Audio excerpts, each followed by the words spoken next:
Do you want to know how you can remove Speechify from your Edge extension? If yes, then this video is specially for you. Hello and welcome to AI Basics. It's your host back again with yet another interesting tutorial video. In this video, I'm going to teach you how you can remove Speechify from your Edge extension. Go ahead and open your extension and you can see the Speechify extension over here. If you click it, it's fully functional.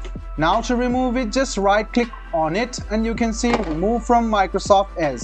If you don't find this here, you can click extensions, which is over here. Click on this three dots, which is the more accents option, and then click remove from Microsoft Store.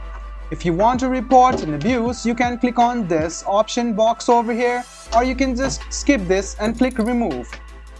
In a while, you can see that Speechify has been uninstalled or removed from your Edge extension, and you can download it later if you want.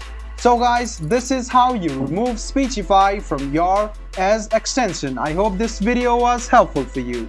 If you still have any kind of confusion, please do mention us on the comment section down below. Like the video, subscribe to the channel, and do hit the bell button for more. Hope to see you in the next video as well. Until then, goodbye, take care, and make sure you enjoy.